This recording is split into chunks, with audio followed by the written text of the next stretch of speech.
Saudara-saudara kaum muslimin di seluruh tanah air, hari-hari pada minggu akhir Ramadan kita bersama-sama menyaksikan sebuah fenomena tentang pindahnya kegiatan umat dari masjid ke pasar, dari masjid ke terminal, dari masjid ke stasiun, dari masjid ke bandara.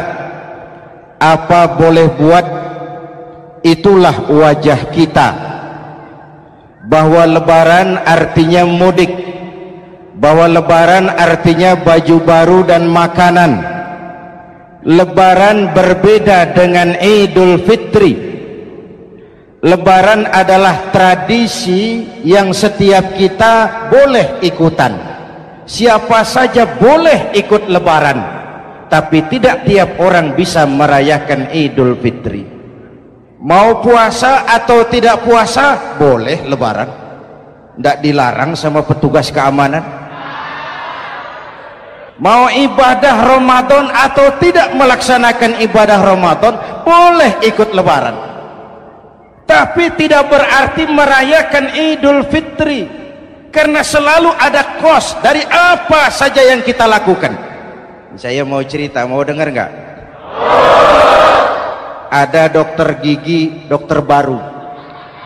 Satu sore praktek, pasiennya 4 orang nunggu duduk jejeran. Dipanggil pasien pertama, diperiksa, berlubang giginya, dicabut tanpa dibius. Namanya dokter baru. Pasien ini teriak, aduh sakit dok, tidak kuat, sakit. Teriakannya keras sekali. Pasien yang 3 orang yang nunggu gemeter, lari semua. Selesai dicabut, diobati, selesai, tanya, sudah selesai dok? Sudah mas. Berapa biayanya? 200.000.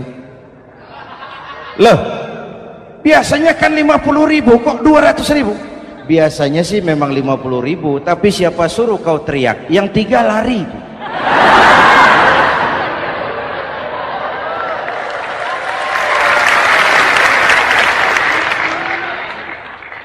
Cerita pendek ini ingin berpesan kepada kita, selalu ada ongkos yang harus kita bayar dari apa saja yang kita lakukan. Mau ibadah atau tidak, mau jadi orang baik-baik atau jadi bajingan paling tengik, mau berbuat salah atau berbuat soleh, selalu ada kosnya, selalu ada ongkosnya. Kita bicara kembali kepada fitrah, Idul Fitri. Bagaimana caranya? Pertama, saya ingin mengutip bagian pendek dari ayat 185 Al-Baqarah. Walitukmilul iddata walitukabbirullaha ala ma hadakum wala'allakum tashkurun. Ada 4 hal dari cuplikan ayat pendek ini. Pertama, walitukmilul iddata, hendaknya engkau sempurnakan jumlah bilangan hari puasamu. Berpuasa sebulan penuh. Sebulan penuh itu bisa 29, bisa 30. Pak, kalau beda pendapat bagaimana? Ada yang lebaran tanggal 5, ada yang lebaran tanggal 6. Hadirin, bagi yang punya kemampuan berijtihad, silahkan melakukan ru'yatul hilal. Bagi yang tidak, lebih aman ikut pesan Nabi. Apa pesan Nabi? Fa iza ikhtalaftum fa alaikum bis sawadil a'zam ma'al haqqi wa ahlihi. Kalau kamu berbeda pendapat, ikut golongan terbanyak yang benar dan ahlinya. Jadi walaupun banyak, kalau tidak benar dan bukan ahlinya, tidak usah ikutin. Banyak, benar dan ahlinya. Contoh, 100 insinyur berbeda pendapat dengan 10 kiai tentang doa kunut. Yang diikuti pasti 10 kiai, bukan 100 insinyur. Betul? Atau sebaliknya, 10 insinyur berbeda dengan 100 kiai tentang konstruksi jembatan. Yang diikuti tentu 10 insinyur benar dan ahlinya. Maka yang paling aman kita punya Departemen Agama.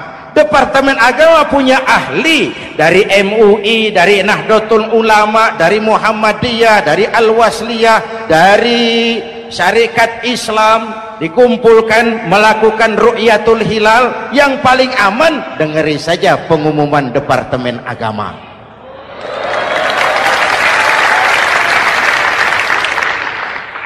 Tapi tetap menghormati mereka yang meyakini 1 Syawal jatuh pada tanggal 5. Beda boleh, marah jangan. Jelas? Saudara boleh suka tempe, tapi jangan menghina orang yang tidak suka tempe.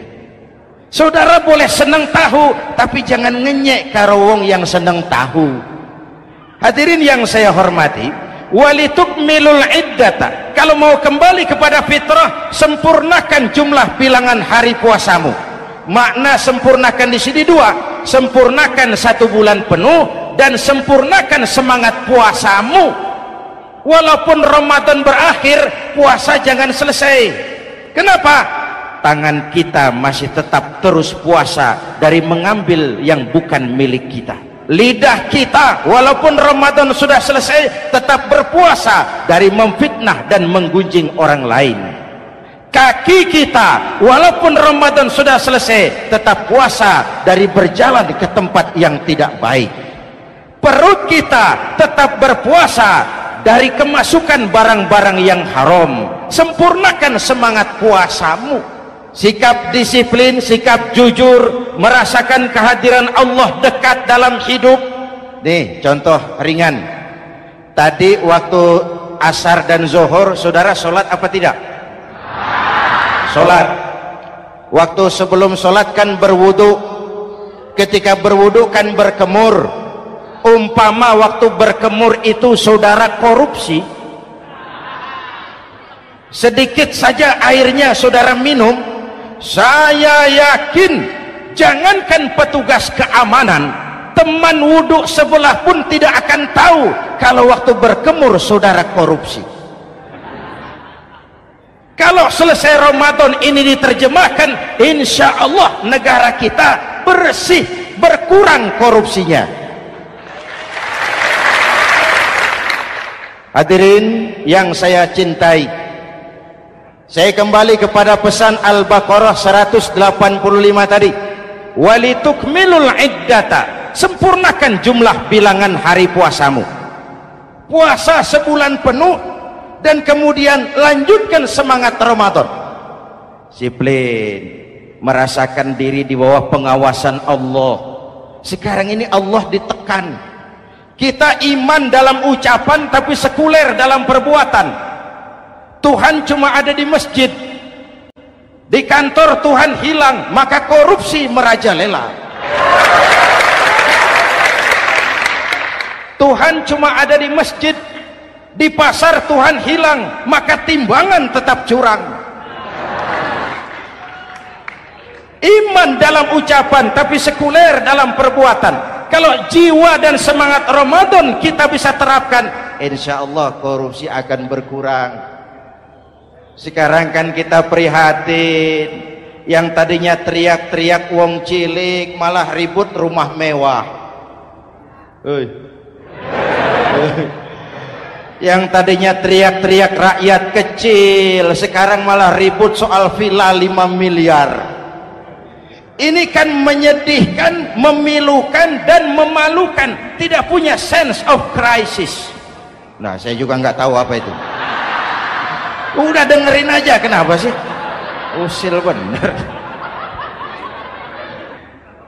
Padahal ekonomi kita masih terpuruk. Lapangan kerja sulit. Jumlah pengangguran rata-rata 2 juta orang per tahun. Lapangan kerja baru sulit terbuka karena investor jangankan yang dari luar mau masuk, yang di dalam siap-siap keluar. Terakhir kita dengar Sony, pabrik elektronik besar